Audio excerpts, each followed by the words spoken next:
Hello बच्चों, let's read this question. So this question says, find the energy of a photon in watt hour for an electromagnetic wave of wavelength 3000 angstrom. ठीक है, आपको photons की क्या बतानी है, energy बतानी है, सॉरी फोटोन की एनर्जी बतानी है। ठीक है, तो इस क्वेश्चन का बच्चों देखिए की कॉन्सेप्ट आप क्या लिख सकते हैं, की concept of this question energy of photon लिख लीजिए। क्या लिख लीजिए? Energy of photon. This will be the key concept of this question. बच्चों देखिए फोटोन की एनर्जी कितनी होगी, फोटोन की वेवलेंथ आपको क्वेश्चन में गिवन कर रखी है। तो एनर्जी होती है देखिए एच सी बाय लैम्डा, ये स्टैंडर्ड फॉर्मूला है। ठीक है, एच सी बाय लैम्डा। ठीक है, वेवलेंथ गिवन करके एच सी की वैल्यू देखिए आपको पता होनी चाहिए, 12 420 इलेक्ट्रॉन वोल्ट एंगस्ट्रॉम के इक्वल होती है। ठीक है, ये होती है। ऑलराइट, या फिर उसको हम लिखते हैं 1242 इलेक्ट्रॉन वोल्ट नैनोमीटर, लेकिन यहाँ पर एंगस्ट्रॉम में वेवलेंथ है तो मैं भी एंगस्ट्रॉम वाली यूज कर लेता हूँ। ठीक है, वेवलेंथ एंगस्ट्रॉम में कितनी है आपकी? 3000 एंगस्ट्रॉम के इक्वल। ठीक है, ये मैंने यहाँ पर ऐसे वैल्यू पुट कर दिया। ठीक है, एच सी की वैल्यू देखिए बच्चों, अगर आपको ये याद नहीं है तो एच की वैल्यू आपको पता है 6.626 इंटू 10⁻34 जूल सेकंड होती है। सी की वैल्यू 3 इंटू 10⁸ मीटर पर सेकंड हो सकती है, वहां से भी कर लीजिए।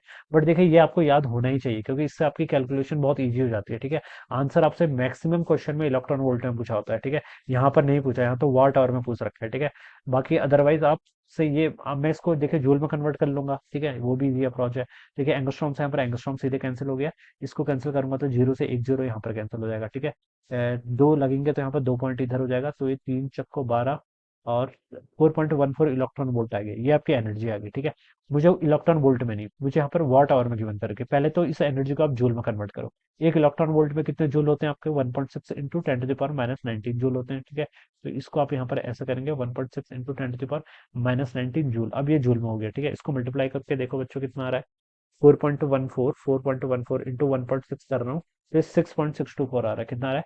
6.624 इंटू 10 कितना? -19। ठीक है, किसमें आ जाएगा अभी? ये जूल में आ गया। ठीक है, ये इतना आ गया, ये जूल में आया। ठीक है, मुझे लेकिन क्वेश्चन में बताना है किसमें? वॉट आवर में। ठीक है, बच्चे जूल क्या होती है? Joule is the unit of energy, energy की यूनिट होती है। ठीक है, अब पावर कैसे होती है? पावर होती है आपकी एनर्जी पर यूनिट टाइम के ऊपर। ठीक है, एनर्जी यहाँ पर आपकी जूल है। ठीक है, पावर की यूनिट क्या होती है? वॉट, तो मैं जूल को यहाँ से ऐसे लिख सकता हूँ, वॉट इंटू सेकंड, बिल्कुल लिख सकता हूँ बच्चों। तो मैं इस जूल को यहाँ पर क्या लिख सकता हूँ? 6.624 इंटू 10⁻⁻19 कितना हो जाएगा आपका? What into second. ठीक है, वॉट इंटू सेकंड। मुझे क्वेश्चन में लेकिन और में बताना है। ठीक है, यहाँ पर लिखा है ना वॉट इंटू आवर। ठीक है, यूनिट देख के पता चल रहा है WH। ठीक है, इस सेकंड को मुझे आवर में कन्वर्ट करना है।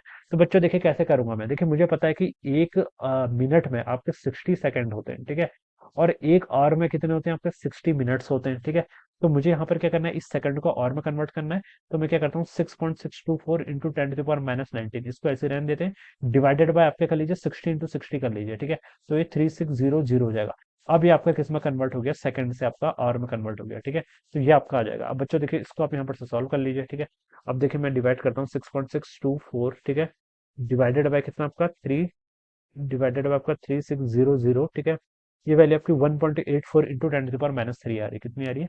1.84 इंटू 10⁻³ आ रही है। ठीक है, और इंटू आपका 10⁻⁻19 पीछे से है ही। ठीक है, तो ये आप सॉल्व करूंगा तो हो गया 1.84 इंटू 10⁻22 आ रही है। ठीक है, क्या? वॉट आवर के इक्वल। तो ये इसका राइट आंसर होना चाहिए 1.84। और ये देखिए आपका थर्ड वाले ऑप्शन से मैच लग रहा है। ठीक है, तो यहाँ से ये क्या हो जाएगा इसका राइट आंसर। तो बच्चों देखिए इस तरीके से हम क्या करेंगे, इस क्वेश्चन को सॉल्व करेंगे। ठीक है, यूनिट कन्वर्जन करना भी आना चाहिए। ठीक है, alright, so this is how we will solve this problem. So I hope you all understood this concept. All the best and thank you so much.